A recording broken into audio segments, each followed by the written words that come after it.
Hi నమస్తే, నేను మీ Sujatha. Welcome back to my channel Sai Priya recipes and blogs. Hi అండి, అందరూ ఎలా ఉన్నారు? బాగున్నారా?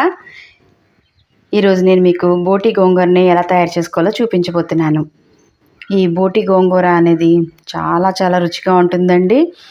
దీన్ని వేడి అన్నంలో అలా కలిపేసుకొని తిన్నామనుకోండి, సూపర్ టేస్ట్. అసలు ఇది ఎలా తయారు చేసుకోవాలో, దీని ప్రాసెస్ ఏమిటో మనం ఇప్పుడు చూసేద్దాం. మరైతే ఇది చేసుకోవటానికి ముందుగా ఒక 1/2 కేజీ బోటీని తీసుకొని వేడి నీళ్ళలోని ఒక 4-5 సార్లు బాగా ఉప్పు పసుపు వేసి కడిగేసి శుభ్రం చేసుకొని ఇలాగ బౌల్లో వేసుకోవాలి. తర్వాత దీనిలో ఒక 1/2 teaspoon pepper, 1/2 teaspoon salt, 1/2 teaspoon పసుపు పొడి, 2 టీ స్పూన్ల కారం వేసేసుకుని ఇదంతా కూడా ఒకసారి బాగా కలిపేసుకోండి. మనం వేసిన ఉప్పు కారం పెప్పర్ పౌడరు అంతా కూడా ఈ ముక్కలకి బాగా పట్టేటట్టుగా బాగా కలిపేసుకుని దీన్ని ఒక అరగంట పాటు పక్కన పెట్టేసుకోండి.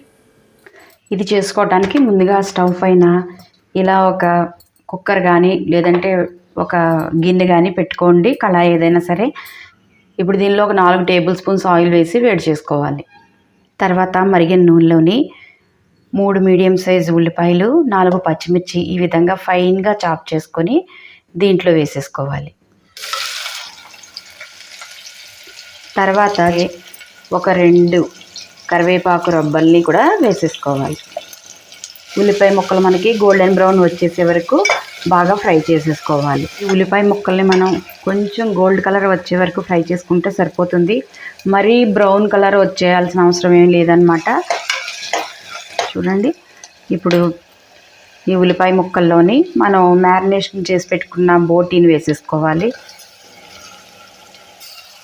ఇలా బోటీని వేసుకున్న తర్వాత ఈ బోటీని ఒక 5 నిమిషాల పాటు హై ఫ్లేమ్లోని ఫ్రై చేసుకోవాలన్నమాట. 5 నిమిషాల తర్వాత స్టవ్ ఫ్లేమ్ని సిమ్లో పెట్టేసుకుని మధ్య మధ్యలో కలుపుతూ దీంట్లో మనకి కలిపిన వెంటనే దీంట్లో మనకి ఏంటంటే 5 నిమిషాలు హై ఫ్లేమ్లో పెట్టుకుంటాం కదా. సో అప్పుడు మనకి బోటీలో ఉన్న వాటర్ అంతా కూడా బయటకు వచ్చేస్తుంది అనమాట. అప్పుడు ఆ వాటర్ ఇంకేదాకా మనం స్టవ్ ఫ్లేమ్ని సిమ్లో పెట్టేసుకొని మధ్య మధ్యలో కలుపుతూ బోటీని బాగా ఫ్రై చేసేసుకోవాలి.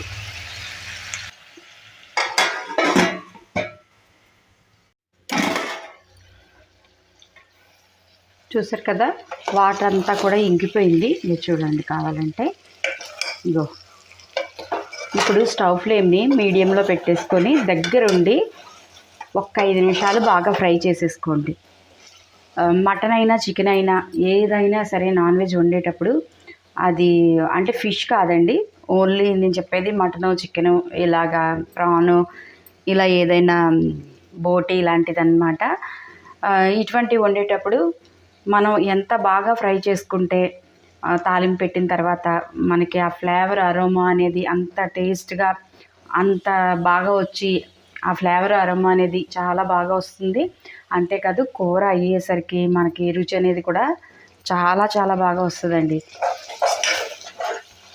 ఇందులో మీకు సరిగ్గా కనిపిస్తుందో లేదో నేను ఒకసారి చూపిస్తాను ఏ విధంగా ఫ్రై చేసుకోవాలని. చూసారు కదా, ఇదిగో ఇలా బాగా ఫ్రై చేసుకోవాలి. అడుగును కూడా చూడండి ఇలా మాడినట్టుగా అవుతుంది కదా, అయినా సరే ఇలా కలుపుతూ బాగా ఫ్రై చేసేసుకోవాలి.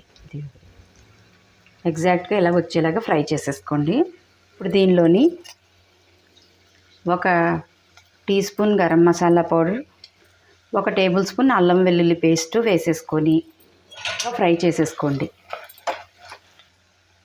ఇప్పుడు దీనిలోని ఫైన్గా చాప్ చేసిన గోంగూర, ఈ గోంగూరని నేను నా ఇలాగా గుప్పెళ్ళతోటి నేను పెద్ద గుప్పెళ్ళు 2 గుప్పెళ్ళు గోంగూర ఆకులు తీసుకున్నాను అనమాట. వాటిని ఈ విధంగా చిన్న చిన్న ముక్కలుగా కట్ చేశాను. నేను తీసుకుంది 1/2 కేజీ బోటీయే కనుక నేను వేసుకున్న గోంగూర సరిపోతుంది నాకు తెలిసి. అయితే మీరు ఎక్కువ క్వాంటిటీలో చేసుకోవాలి అనుకునే వాళ్ళు అనుకోండి, గోంగూరని సపరేట్గా వాటర్లోని పసుపు ఉప్పు వేసి ఉడికించేసుకుని పక్కన పెట్టి ఉంచుకోండి. నేను తక్కువ క్వాంటిటీ చేస్తున్నాను కనుక నేను జస్ట్ ఇలా కట్ చేసేసి వేసేసుకుంటున్నాను అనమాట. ఈ విధంగా గోంగూర వేసిన తర్వాత మీడియం ఫ్లేమ్లోనే గోంగూరని కూడా బాగా కలిసేటట్టుగా ఇలా కలుపుతూ ఫ్రై చేసేసుకోండి. ఇలా ఒక 5 నిమిషాల పాటు స్టవ్ ఫ్లేమ్ని మీడియంలో కానీ హైలో కానీ పెట్టుకొని ఒక 5 నిమిషాలు వేయించేసుకోండి బాగా. ఇలా ఫ్రై చేసుకున్న తర్వాత దీనిలోని వాటర్ని వేసుకోవాలి. ఇదంతా మునిగే వరకు కూడా నీళ్లు వేసేసుకోండి. ఇలా నీటిని వేసుకున్న తర్వాత మీరు కొంచెం సాల్ట్ అది చెక్ చేసేసుకోండి. ఇప్పుడే నాకు సాల్ట్ తక్కువైంది, నేను సాల్ట్ వేసుకుంటున్నాను. మళ్ళీ ఒక 1/2 టీ స్పూన్ సాల్ట్ వేసేసుకుంటున్నాను. ఒకసారి కలిపేసి దీనిపైన మూత పెట్టేసి విజిల్ పెట్టేసుకొని ఒక 12 విజిల్ వేయించుకుంటే సరిపోతుంది అనుకుంటున్నాను. మరి